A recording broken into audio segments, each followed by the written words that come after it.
तो स्टार्ट करते हैं आज की अपनी नई वीडियो, जिसमें कि हम आज पढ़ेंगे उत्तराखंड के प्रोटेक्टेड एरियाज़ के बारे में। जितने भी हमारे यहाँ प्रोटेक्टेड एरियाज़ हैं, यानी कि जितने भी हमारे नेशनल पार्क हैं, जितने भी हमारे बायोस्फीयर रिजर्व्स हैं, जितनी भी हमारी वाइल्ड लाइफ सेंचुरीज़ हैं, हम इन सब के बारे में पढ़ेंगे। तो वीडियो स्टार्ट करने से पहले मैं आप सभी से ये बोलना चाहूँगा कि अगर आप किसी एग्ज़ाम की प्रिपरेशन कर रहे हैं तो आप इस वीडियो को सिंपल ऐसे ही मत देखो। आप इस वीडियो को एक पेपर और पेन लेके बैठो और इस वीडियो में जितनी भी इन्फॉर्मेशन मिलती है आप उसको एक नोट करते रहो। और मैं ये भी कहूँगा कि आप जितने भी बाकी आप कोई से भी एग्ज़ाम दोगे तो उसमें भी आपको ये तो पूछा ही, आपके जो बेसिक स्टेट्स के बारे में तो पूछा ही जाता है, तो आपको वहाँ पे भी इंटरव्यू में भी ये वीडियोस काम आएगी।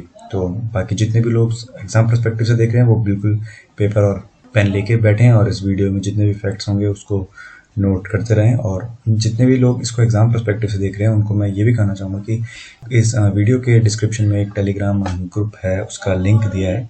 तो उस टेलीग्राम ग्रुप में आप जुड़े और आपको जितने भी इससे रिलेटेड जैसे ये मैप हैं वो सारे मैप में वहाँ, तो इसलिए आपको उस टेलीग्राम ग्रुप से जुड़ना है। और अदर व्यूअर जो इसको अपने नॉलेज एनहांस करने के लिए देख रहे हैं वो बिल्कुल इस चैनल को सब्सक्राइब भी करो और नोटिफिकेशन बेल भी दबाएं, ताकि जब भी अगली वीडियो आए तो आपको बिल्कुल पता चल जाए। तो हम सबसे पहले स्टार्ट करते हैं हमारे उत्तराखंड के जितने भी प्रोटेक्टेड एरियाज़ हैं। तो प्रोटेक्टेड एरिया जैसे कि नाम से पता चल रहा है कि जितनों को भी एरियाज़ को हमारी गवर्नमेंट ने प्रोटेक्ट किया है वाइल्ड लाइफ के पर्सपेक्टिव से, वो चाहे बायोडाइवर्सिटी को बचाने के लिए हो, चाहे पर्टिकुलर किसी स्पीसीज़ को बचाने के लिए हो, या वो पूरा एक बहुत ही बड़े एरिया में पूरे एरिया के इकोसिस्टम को बचाने के लिए हो। तो सबसे पहले आपको ये पता होना चाहिए कि हमारे यहाँ कितने नेशनल पार्क हैं, कितने वाइल्ड लाइफ सेंचुरी और कितने बायोस्फीयर रिजर्व हैं। तो हमारे यहाँ नेशनल पार्क हैं 6 और वाइल्ड लाइफ सेंचुरीज हैं 7 और बायोस्फीयर रिजर्व है 1। अब हम इसको एक एक करके स्टार्ट करेंगे। सबसे पहले अब हम नेशनल पार्क से स्टार्ट करते हैं। तो जैसे कि आपको बताया कि उत्तराखंड में हमारे 6 नेशनल पार्क हैं। तो सबसे पहले अब हम समझते हैं कि नेशनल पार्क की डेफिनेशन क्या है, नेशनल पार्क बोलेंगे किसको, नेशनल पार्क कैसे वाइल्ड लाइफ सेंचुरी से अलग होते हैं। तो सबसे पहले हम नेशनल पार्क समझेंगे। नेशनल पार्क का मेन एम क्या है? नेशनल पार्क का मेन एम आपको आपकी उस पूरे पर्टिकुलर एरिया की बायोडाइवर्सिटी को कंजर्व करने का, यानी उस एरिया में जितनी भी बायोडाइवर्सिटी है सबको कंजर्व करने का एम रहता है नेशनल पार्क का। All over India 104 existing national park हैं जो कि इंडिया के 1.33% जोग्राफिकल एरिया को कवर करते हैं, जिसमें से कि 6 नेशनल पार्क हमारे उत्तराखंड में है। तो जैसे कि नेशनल पार्क की डेफिनेशन में हमने बोला कि नेशनल पार्क पूरे एरिया की बायोडाइवर्सिटी को कंजर्व करेगा। उस पर्टिकुलर एरिया की जितनी भी वहाँ के फॉरेस्ट हैं, वाइल्ड लाइफ हैं, हर चीज़ जितने भी वहाँ के सब कुछ है उसको बिल्कुल पूरी तरीके से प्रोटेक्ट करने की कोशिश करेगा कि वहाँ बिल्कुल कोई चेंजेस ना आए, कोई बिल्कुल ह्यूमन इम्पैक्ट ना हो, बिल्कुल भी वो एरिया पूरे तरीके से बचा हुआ रहे ह्यूमन इंटरवेंशन से। तो जितने भी आपके ये ग्रेजिंग एक्टिविटी है जिसमें आपके लोकल एनिमल्स जंगल में घास चरते हैं, तो वो पर्टिकुलर एरिया इस एरिया में बैन होती है। यहाँ कोई लकड़ी तोड़ने के लिए या अपने मेन एनिमल्स को ग्रेज करने के लिए जो यहाँ किसका एक, तो नेशनल पार्क में कोई भी एनिमल ग्रेज नहीं कर सकता, उसकी बिल्कुल भी छूट नहीं है बिल्कुल भी, और कोई भी पेड़ नहीं काट सकता है बिल्कुल भी। और इम्पोर्टेंट चीज़ ये है कि नेशनल पार्क एक पर्टिकुलर स्पीशीज़ को नहीं बल्कि पूरे एरिया की बायोडाइवर्सिटी को कंजर्व करने का एम रहता है। और नेशनल पार्क को हम हिंदी में राष्ट्रीय उद्यान कहते हैं। उसके बाद आती है wild life century. Wild life century का डेफिनेशन ये है कि वाइल्ड लाइफ सेंचुरी में हमारा मेन एम रहेगा किसी भी पर्टिकुलर स्पीशीज़ को बचाना। जैसे कि आप इसमें देख सकते हैं वायनाड वाइल्ड लाइफ सेंचुरी में यहाँ पे आपको एक बंगाल टाइगर दिख रहा है। तो ये जो बंगाल टाइगर है, ये टाइगर इस पर्टिकुलर वाइल्ड लाइफ सेंचुरी में इसका कंजर्व करता है, उसको प्रोटेक्ट करता है। उसका मेन एम क्या है? इस पर्टिकुलर स्पीशीज़ को बचाना। तो वाइल्ड लाइफ सेंचुरी का क्या पर्टिकुलर एक मेन होगा? वाइल्ड लाइफ सेंचुरी का एक पर्टिकुलर मेन एम रहता है किसी एक या कुछ पर्टिकुलर स्पीशीज़ को पूरे तरीके से उसको बचाना, कंजर्व करना। और वाइल्ड लाइफ सेंचुरी को हम हिंदी में वन्य जीव अभ्यारण्य कहेंगे। तो वाइल्ड लाइफ सेंचुरी का मेन एम क्या है? वाइल्ड लाइफ सेंचुरी का मेन एम है पर्टिकुलर स्पीशीज़ को कंजर्व करने का। जबकि नेशनल पार्क का मेन काम क्या था, नेशनल पार्क का मेन एम था उस पूरे एरिया की बायोडाइवर्सिटी को बचाना। अब हम पढ़ेंगे बायोस्फीयर रिजर्व के बारे में। तो बायोस्फीयर रिजर्व क्या होता है, अब हम ये पढ़ेंगे। तो बायोस्फीयर रिजर्व जो ये टर्म है, ये आपकी इनिशिएट हुई थी यूनेस्को के द्वारा 1976 में।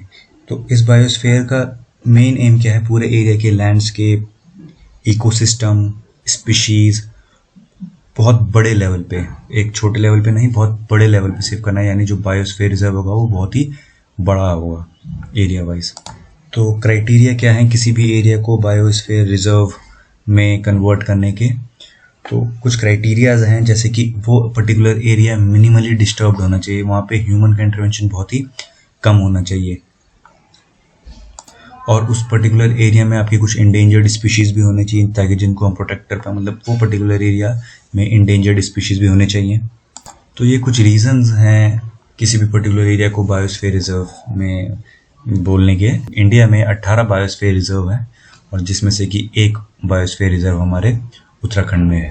तो जो उत्तराखंड में बायोस्फीयर रिजर्व है, उस बायोस्फीयर रिजर्व का नाम है नंदा देवी बायोस्फीयर रिजर्व।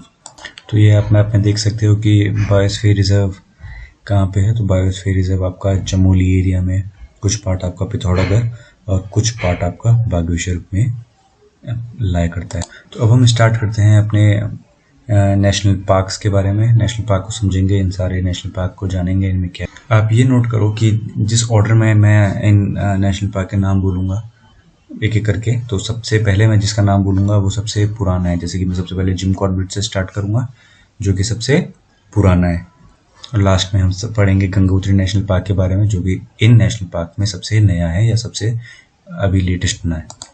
आपको जितने भी नेशनल पार्क है उन सब में इम्पोर्टेंट होगा आपको उन सब का ईयर याद करना, कि उनका ईयर ऑफ फॉर्मेशन वो कौन से डिस्ट्रिक्ट में पड़ते हैं और उनका एरिया क्या है एग्जाम पर्सपेक्टिव से। अगर आप इसको एग्जाम पर्सपेक्टिव से देख रहे हैं तो आपको ये एक चीज़ नोट करनी है, और बाकी जनरली और बाकी हमारे व्यूअर्स हैं जो इसको देख रहे हैं सिर्फ नॉलेज के लिए, वो आराम से इस वीडियो को देखें और इस चीज़ को आराम से समझेंगे। तो हम स्टार्ट करते हैं सबसे पहले जिम कॉर्बेट से। तो जिम कॉर्बेट नेशनल पार्क सबसे पुराना नेशनल पार्क है। जिम कॉर्बेट नेशनल पार्क आपका 1936 में बन गया था, इस्टेब्लिश हो गया था, और ये सबसे पुराना है। और ये सिर्फ नोट करो, ये सिर्फ उत्तराखंड का ही सबसे पुराना नहीं, ये इंडिया का भी और साथ ही साथ एशिया का भी सबसे पहला नेशनल पार्क है। जिम कॉर्बेट 1936 में बना है और एशिया का सबसे पहला नेशनल पार्क है, तो इंडिया का भी सबसे पहला नेशनल पार्क ही होगा। तो जो ये जिम कॉर्बेट नेशनल पार्क है, इसका एरिया 520 किलोमीटर स्क्वायर है, और ये आपका आप देख सकते हो पौड़ी और नैनीताल एरिया में लाई करता है। और आप इसमें ये भी नोट करो कि जो ये जिम कॉर्बेट नेशनल पार्क है, इसके अंदर आपका एक रामगंगा रिजर्वायर है। यहाँ पे एक रामगंगा रिवर बहती है, ये रामगंगा रिवर बहती है, और इस रिजर्वायर का नाम है आपका रामगंगा रिजर्वायर। ये कहाँ है आपका? ये आपका जिम कॉर्बेट नेशनल पार्क के अंदर आता है। तो जब ये जिम कॉर्बेट नेशनल पार्क 1936 में बना, तो उसका नाम उस time Jim Corbett national park नहीं था। उस टाइम के गवर्नर हेले के नाम से इसका, और इंडिपेंडेंस के बाद आपका इसका नाम रामगंगा नेशनल पार्क बना दिया गया, क्योंकि अभी हमने देखा था कि यहाँ पे एक रामगंगा रिजर्वायर था। ये रामगंगा रिजर्वायर है। इस रामगंगा रिजर्वायर या इस रामगंगा नदी के वजह से इसका नाम इंडिपेंडेंस के बाद रामगंगा के नाम से पड़ गया था, और 1956 में इसका नाम जिम कॉर्बेट नेशनल पार्क बना, जिम कॉर्बेट के नाम की वजह से। अब आपको एक मेन इंपॉर्टेंट चीज़ ये नोट करनी है कि 1972 में हमारा यहाँ इंडिया में एक वाइल्ड लाइफ प्रोटेक्शन एक्ट आया था। एक वाइल्ड लाइफ प्रोटेक्शन एक्ट पास हुआ था, जिसका मेन एम क्या था कि हमारे जितने भी वाइल्ड लाइफ स्पीशीज़ हैं या ये सारी चीज़ें, इनको कंजर्व करने का। तो इसी वाइल्ड लाइफ प्रोटेक्शन एक्ट के बाद 1973 में इस जिम कॉर्बेट नेशनल पार्क में एक प्रोजेक्ट टाइगर स्टार्ट हुआ, जिसमें आपका जो आपके बंगाल टाइगर हैं उनको इधर लाया गया प्रोटेक्शन के लिए। तो जितने भी टाइगर अभी हमें जिम कॉर्बेट नेशनल पार्क में मिलते हैं, वो सारे टाइगर हमारे बंगाल टाइगर 1973 में प्रोजेक्ट टाइगर के तहत जिम कॉर्बेट में लाए गए थे। और प्रोजेक्ट टाइगर के बाद 1976 में यहाँ पे क्रोकोडाइल कंजर्वेशन प्रोजेक्ट भी लाया गया। जैसे कि आपने मैप में देखा था कि जिम कॉर्बेट नेशनल पार्क के अंदर एक बहुत बड़ा रिजर्वायर भी है और उस रिजर्वायर का नाम रामगंगा रिजर्वायर है। तो आपको इस पर्टिकुलर एरिया में देखो ऐसी इकोसिस्टम ऐसा मिल जाएगा कि जहाँ पे आपका क्रोकोडाइल भी सर्वाइव हो पाए। तो क्रोकोडाइल आपका इसी नेशनल पार्क में मिलेगा, क्योंकि यहाँ पे एक रामगंगा रिजर्वायर है। रामगंगा रिजर्वायर में एक ऐसा इकोसिस्टम क्रोकोडाइल के लिए मिल गया है जहाँ पे उसको हम प्रोटेक्ट कर सकें। तो क्रोकोडाइल में आपके तीनों वैरायटी, आपके fresh water crocodile, marine water crocodile और घड़ियाल, जो आपकी ये वैरायटीज़ हैं, इन सबको मिशन क्रोकोडाइल या क्रोकोडाइल कंजर्वेशन प्रोजेक्ट के अंडर 1976 में प्रोटेक्ट किया गया है। और 1992 में प्रोजेक्ट एलिफेंट के तहत इस जिम कॉर्बेट नेशनल पार्क में हाथियों को भी इंट्रोड्यूस किया गया और हाथियों को भी कंजर्व किया गया। तो जितने भी हमारे यहाँ नेशनल पार्क्स हैं, तो उन सभी नेशनल पार्क में सबसे ज़्यादा टूरिस्ट आपके जिम कॉर्बेट नेशनल पार्क में ही आते हैं। इसका कारण काफ़ी हैं। इसके कारण एक ये भी है कि यहाँ पे varieties of Bengal tiger, crocodile, elephant सब कुछ मिल रहा है। और इसका एक और कारण ये भी है कि जिम कॉर्बेट आपका एग्जैक्टली बिल्कुल प्लेन्स के बिल्कुल पास में ही है। इसके इधर यहाँ पे आपकी शिवालिक रेंज है और इसके इधर आपके मिडिल हिमालयाज़, हायर हिमालयाज़ हैं। तो ये बहुत ही ईजिली एक्सेसिबल भी है आपके बाकी टूरिस्टों के लिए। तो ऐसे वैसे easily accessible Rajaji national park भी है, पर जिम कॉर्बेट में एनिमल्स की वैरायटी ज़्यादा होने की वजह से जिम कॉर्बेट सबसे ज़्यादा इधर ही आते हैं। अब हम पढ़ेंगे गोविंद नेशनल पार्क के बारे में। तो गोविंद नेशनल पार्क आपका 1980 में बन गया था, जिसका एरिया 472 किलोमीटर स्क्वायर है और ये आपका उत्तरकाशी डिस्ट्रिक्ट में है। आप इसमें ये कंफ्यूजन मत हो जाना कि जो आपका गोविंद नेशनल पार्क है वो 1980 में बना था, पर जो गोविंद वाइल्ड लाइफ सेंचुरी है वो आपकी 1955 में बन गई थी। पर गोविंद नेशनल पार्क आपका 1980 में बनेगा और इसका नाम, गोविंद नेशनल पार्क का नाम गोविंद वल्लभ पंत के नाम से पड़ा है, जो कि एक हमारे फ्रीडम फाइटर थे। अब हम नेक्स्ट पढ़ते हैं नंदा देवी नेशनल पार्क के बारे में। नंदा देवी नेशनल पार्क आपको जैसे दिख ही रहा है कि आपका चमोली डिस्ट्रिक्ट में है और ये 1982 में बना और इसका एरिया 624 किलोमीटर स्क्वायर एरिया में ये फैला हुआ है। आप अभी यही नोट करो कि मैं यहाँ पे अभी भी जितने भी नेशनल पार्क्स हैं यहाँ पे भी हम किसी पर्टिकुलर एनिमल के बारे में नहीं बोल रहे हैं। क्यों? क्योंकि नेशनल पार्क का मेन एम क्या है? नेशनल पार्क का मेन एम आपकी बायोडाइवर्सिटी को बचाना है। तो इसलिए हम पर्टिकुलर किसी एक एनिमल के बारे में नहीं बोल रहे हैं, बल्कि हम एक जनरली पूरे इकोसिस्टम को बचाने के लिए बात हो रही है। पर जब हम वाइल्ड लाइफ सेंचुरी पढ़ेंगे तो वाइल्ड लाइफ सेंचुरी में हम पर्टिकुलर एनिमल के बारे में भी पढ़ेंगे कि वहाँ किस वाइल्ड लाइफ सेंचुरी में कौन सा एनिमल को हमारा मेन कंजर्व करते हैं। तो नंदा देवी नेशनल पार्क के बाद आप इसी के बगल में देखो valley of flower national park है। Valley of flower national park भी 1982 में ही बनी थी। इसका एरिया जैसे कि आप देख रहे हो बहुत ही छोटे एरिया में है, 87.5 किलोमीटर स्क्वायर, जो कि सभी नेशनल पार्क में सबसे छोटी नेशनल पार्क है। तो ये जो आपकी valley of flower national park है ये भी आपकी चमोली में ही पड़ेगी कि 1931 में जब फ्रैंक स्मिथ ने इसकी खोज की थी, इस पर्टिकुलर वैली ऑफ फ्लावर की खोज की थी। जब फ्रैंक स्मिथ आपके बद्रीनाथ की तरफ जा रहे थे किसी अपने एक्सपीडिशन में ही, अपने ट्रैक पे ही, तो उन्होंने यहाँ पे वैली ऑफ फ्लावर को देखा और उन्होंने बुक लिखी द वैली ऑफ फ्लावर, जिसके बाद से ही वैली ऑफ फ्लावर बहुत ही फेमस हो गई। उसके बाद तो आप सभी को पता है कि ये कितनी फेमस है, सब जानते हैं इसके बारे में। तो अब हमारा अगला नेशनल पार्क है राजाजी नेशनल पार्क। जैसे कि आप देख ही पा रहे हो कि आपका जो ये राजाजी नेशनल पार्क है ये आपका देहरादून, हरिद्वार और पौड़ी में आता है। राजाजी नेशनल पार्क 1983 में बन गया था और इसका ये 820 किलोमीटर स्क्वायर में फैला है। तो ये राजाजी नेशनल पार्क आपका राजा राम गोपाल चारी के नाम से फेमस है और जो कि आपके एक इंडिपेंडेंस एक्टिविस्ट थे। अब हम पढ़ेंगे गंगोत्री नेशनल पार्क के बारे में। तो गंगोत्री नेशनल पार्क आप जैसे कि देख सकते हो, गंगोत्री नेशनल पार्क आपका उत्तरकाशी में पड़ता है और ये गंगोत्री नेशनल पार्क बना था आपका 1989 में, जो कि 2390 किलोमीटर स्क्वायर में फैला है और ये आपका उत्तरकाशी में ही है। तो आप देख सकते हो कि गंगोत्री नेशनल पार्क सबसे बड़ा नेशनल पार्क है एरिया वाइज और सबसे नया नेशनल पार्क है।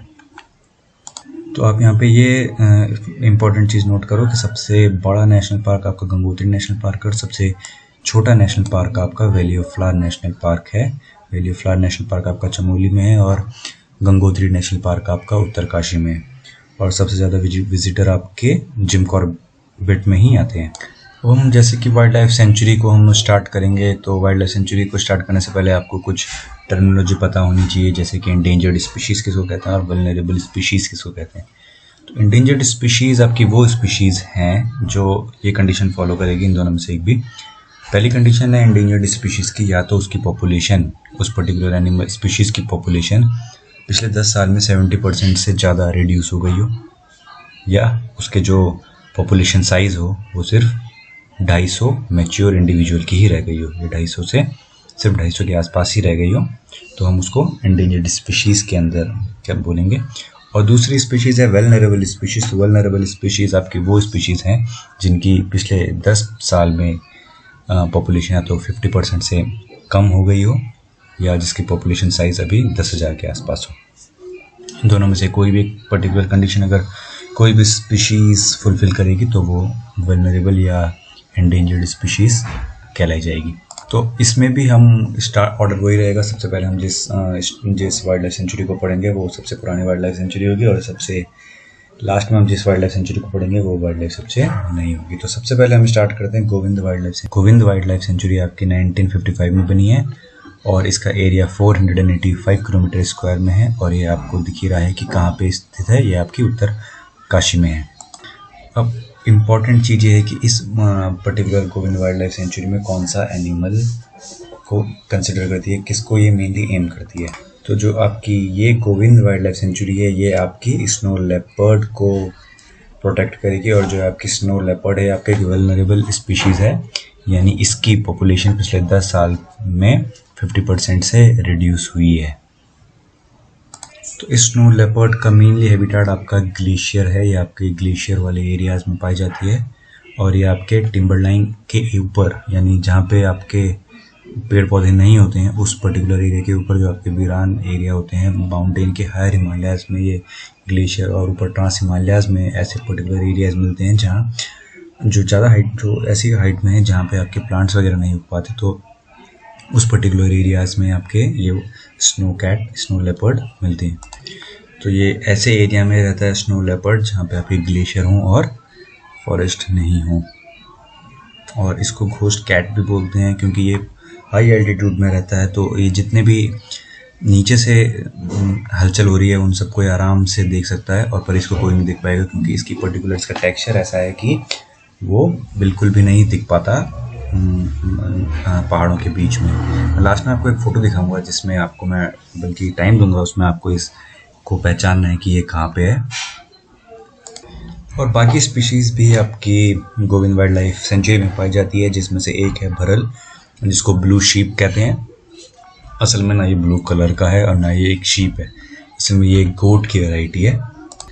इसका हैबिटेट भी आपका टिम्बरलाइन में ही के ऊपर ही, जहाँ शर्ब एरियाज़ हैं, जहाँ छोटी छोटी घासें होती हैं, जो कि आपका बुग्याल के ऊपर वाला पार्ट, उस पर्टिकुलर एरियाज़ में आपकी ये। तो जो आपकी ये स्पीशीज़ है ये भी आपकी एक वल्नरेबल स्पीशीज़ यानी इसकी पॉपुलेशन भी आपके पिछले 10 साल में 50% से कम हुई है। और आपको इसमें एक इम्पॉर्टेंट चीज़ ये भी है कि जो इसमें मेल है, मेल का जो आपके हॉर्न्स होते हैं वो बड़े बड़े होंगे, और जो आपकी इसमें फीमेल्स हैं उनके हॉर्न्स छोटे होंगे। और इधर गोविंद वाइल्ड लाइफ सेंचुरी में आपके मस्क डियर भी मिलती हैं। गोविंद वाइल्ड लाइफ सेंचुरी के बाद अब आता है आपका केदारनाथ वाइल्ड लाइफ सेंचुरी। तो केदारनाथ वाइल्ड लाइफ सेंचुरी आप देख सकते हैं आपका रुद्रप्रयाग और चमोली एरिया में लाई करता है, दोनों डिस्ट्रिक्ट में लाई करता है। तो केदारनाथ वाइल्ड लाइफ सेंचुरी आपका 1972 में बन गया था, और इसका एरिया आपका 957 किलोमीटर है।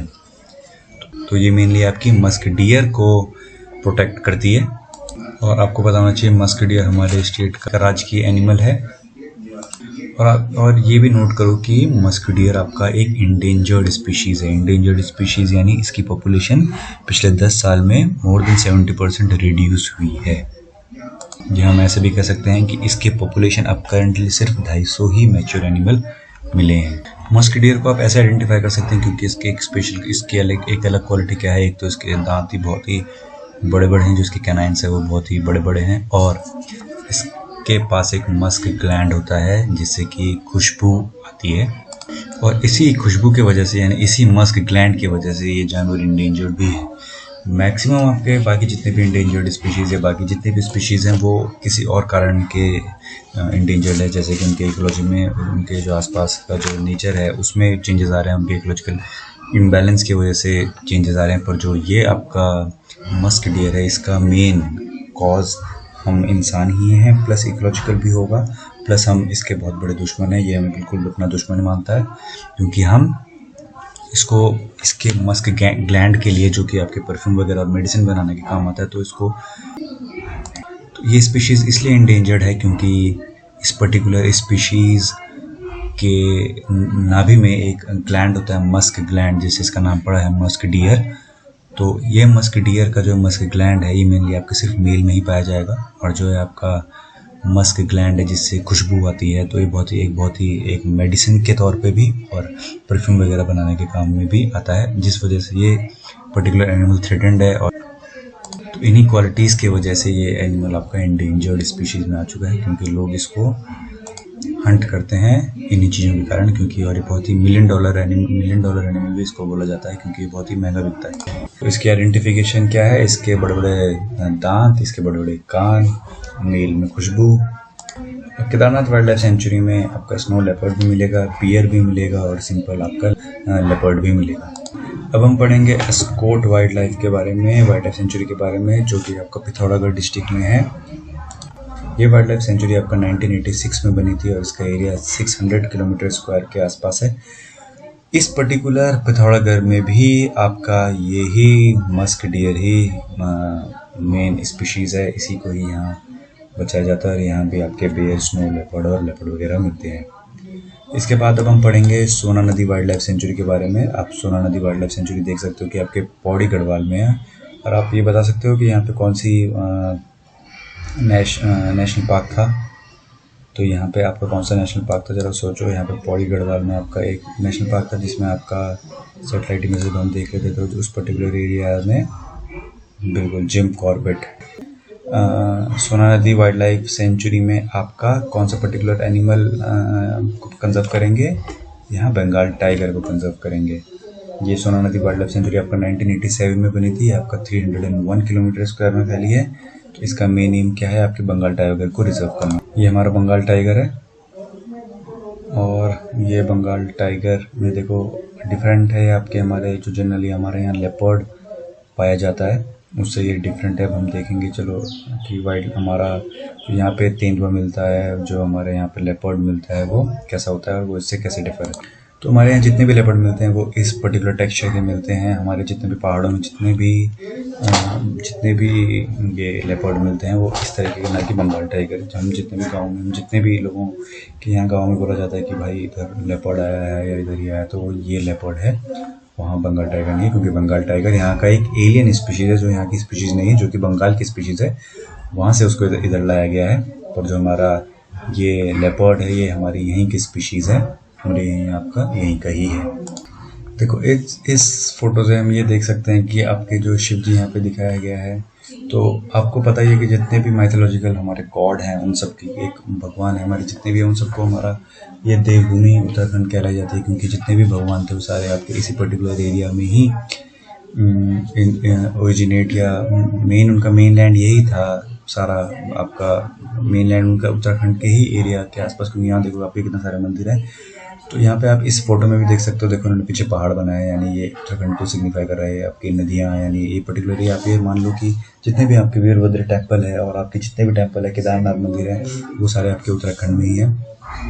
इस फोटो को दिखाने के पीछे मेरा मेन एम बस यही है, जो ये देखो आप शिव जी की जो खाल है, इसमें आपका लेपर्ड है या बंगाल टाइगर है? इसमें आपका लेपर्ड है, क्योंकि बंगाल टाइगर यहाँ नहीं, बंगाल टाइगर आपको बंगाल की मेन वैरायटी है, पर यहाँ आपका जनरली आपका तेंदुआ पाया जाता है, यानी आपका लेपर्ड पाया जाता है। तो आप इन शिव जी के जितने भी देखोगे, इनमें आपको लेपर्ड की ही खाल मिलेगी।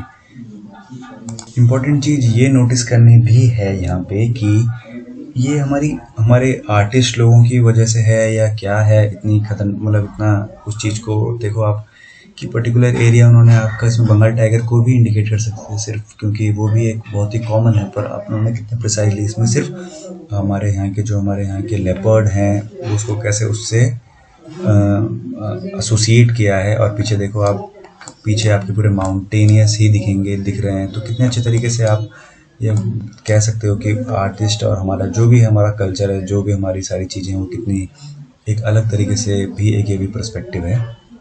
और पहले ये भी बोला जाता था, तो उस टाइम पे एनिमल को मार के नहीं किया जाता था कि ये पहले से ही मार के नहीं, जो चीज़ मरी हुई रहती थी उसी की ही खाल यूज़ करते थे। तो हमारे इंडिया में तो ये बायोडाइवर्सिटी का जो ये है आपका बायोडाइवर्सिटी कंजर्वेशन ही तो आपका पहले से ही है। यहाँ हर चीज़ में हम बहुत ही सेंसिटिवली चीज़ों को रखते हैं, और पहले के टाइम से ही आ रहा है। आप आगे देखो क्या चेंजेस आते हैं, पर ये हमारे अंदर बहुत ही अच्छे तरीके से वेल रूटेड है। पर्टिकुलर किसी भी एरिया, अपने सारे ट्रीज़ को देखो, हम एनिमल्स को देखो, इन चीज़ों को हमने भगवान माना हुआ है। इनका पीछे का एक मीनिंग ये भी हो सकता था कि उनको बहुत अच्छे तरीके से प्रोटेक्ट कर पा रहे हैं ताकि हमारी आगे इकोलॉजिकल डैमेज ना हो पाए। तो पीछे जो भी इसके पीछे का जो भी कारण है, पर वो एक बहुत ही सही कारण मैं मानता हूँ।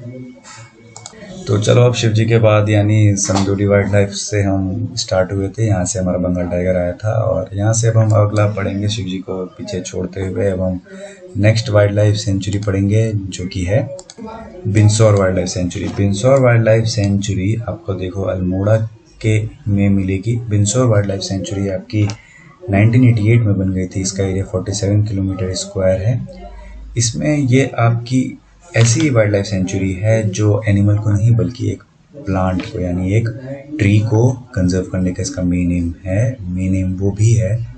तो ये एक आपका ओक ट्री की एक इमेज है। अब ये भी नोटिस करोगे कि इस तरीके का ट्री आपको जनरली पूरे उत्तराखंड में बहुत ही कम मिलेगा, सिर्फ आपको इसी पर्टिकुलर एरिया में ही मिलेगा।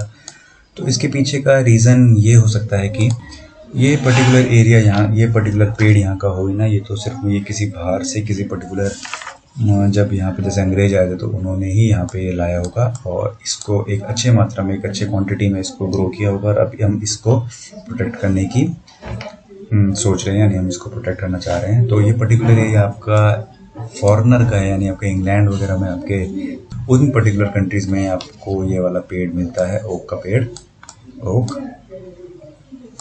इस ओक ट्री को हम हिंदी में बलूत कहते हैं। तो ये पर्टिकुलर एरिया, ये पेड़ आपने जनरली हमारे जंगलों में नहीं होता है, हमारे आसपास के सराउंडिंग में नहीं होता है। तो जैसे कि आपको पता ही है कि जब ब्रिटिश इंडिया शासन था तो वो पर्टिकुलर उनकी जो आर्मी, जो उनकी फोर्स थी, वो आपके चमोली डिस्ट्रिक्ट, टिहरी डिस्ट्रिक्ट या केदारनाथ या पिथौरागढ़ तक नहीं थी। आपकी वो मेनली आपकी सिर्फ नैनीताल, पौड़ी, देहरादून, अल्मोड़ा इस पर्टिकुलर एरिया में ही थी। क्यों? क्योंकि यहाँ पे आपका माउंटेनियस एरिया है, वो इतने अंदर जाके करेंगे कुछ नहीं। उनका मेन एम क्या है, एक अच्छी सी लोकेशन पे इधर कहीं अपना अच्छे से बनाओ अपना एक स्टेशन और वहीं से आगे राज करो।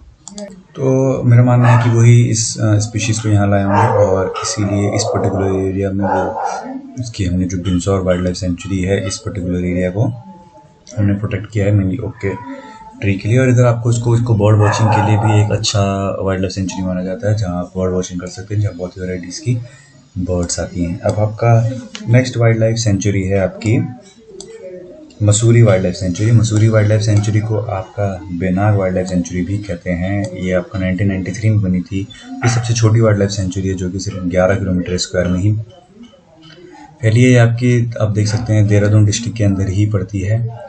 और ये मेनली आपकी स्पीशीज़ आपकी माउंटेनियस क्वेल यानी हिमालयन बटेर के नाम से एक स्पीशीज़ थी, जो कि यहाँ अब तो नहीं मिलती। 1986 में लास्ट टाइम मिली थी ये, उसके बाद से ये हम इसको एक्सटेंट ही मानते हैं, क्योंकि लास्ट टाइम हमारे यहाँ मसूरी वाइल्ड लाइफ सेंचुरी में तभी दिखी थी। और बाकी यहाँ पे हिमालयन गोट वगैरह भी दिख जाती है। आपकी नेक्स्ट वाइल्ड लाइफ सेंचुरी है आपकी Nandhaur wild life sanctuary. Nandhaur wild life sanctuary आपकी सबसे नई वाइल्ड लाइफ सेंचुरी है, जो कि आपकी 2012 में बनी थी। और ये आपकी जो आपके 270 किलोमीटर स्क्वायर में फैली है। और ये मेनली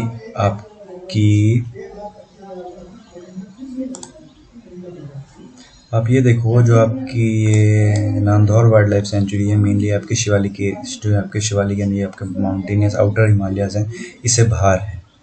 तो ये आपकी तराई एरिया में पूरी ये वाइल्ड लाइफ सेंचुरी आपकी तराई एरिया में है। तराई यानी ऐसा पार्ट जो माउंटेन में से बाहर, और उसको आप पढ़ेंगे अभी, अगर आगे वीडियो आएगी इसके बारे में भी अगर, तो आप उसमें अच्छे तरीके से समझेंगे कि तराई पार्ट किसको कहते हैं। तो आप बस आप मेनली अभी आप ये देखो कि आपका जो नांदौर वाइल्ड लाइफ सेंचुरी है वो सबसे बाहर वाले पार्ट में, यानी आपका जो हिमालयन आउटर हिमालयाज है वो आपके यानी शिवालिक रेंज से भी बाहर है। तो आप इस चीज़ से ये नोट कर सकते हो या याद रख सकते हो, यहाँ पे वाइल्ड लाइफ सेंचुरी में आपको कौन सी वाइल्ड लाइफ सेंचुरी मिलेगी, यहाँ पे आपको एलिफेंट मिलेंगे।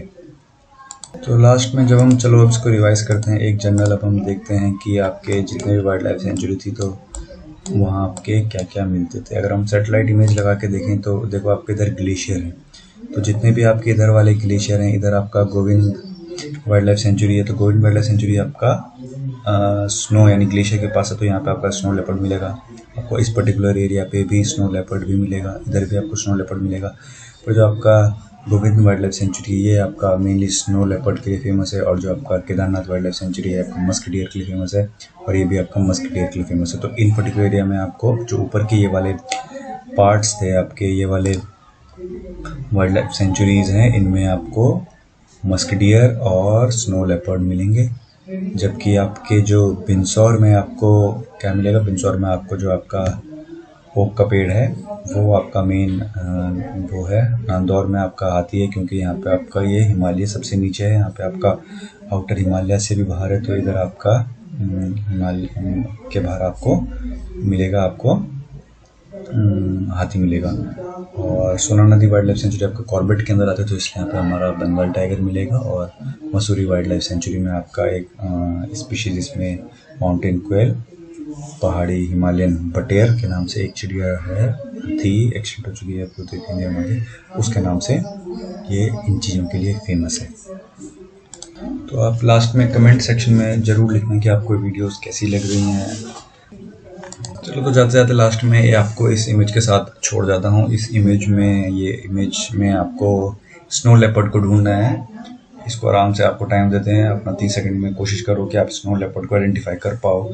स्नो लेपर्ड को क्या कहते थे हम, स्नो लेपर्ड को हम घोस्ट कैट भी कहते हैं, क्योंकि ये दिखती नहीं है बिल्कुल भी, और पूरे बैकग्राउंड के साथ अपने टेरिन के साथ छुप जाती है, इस वजह से वो दिखती नहीं है। तो आप 30 सेकंड के आसपास आप कोशिश करो इसमें पहचानने की कि आप इसमें उसको ढूंढ पा रहे हो या नहीं ढूंढ पा रहे हो, किसको स्नो लेपर्ड को। लास्ट में मैं बताऊंगा कि स्नो लेपर्ड कहाँ पे है।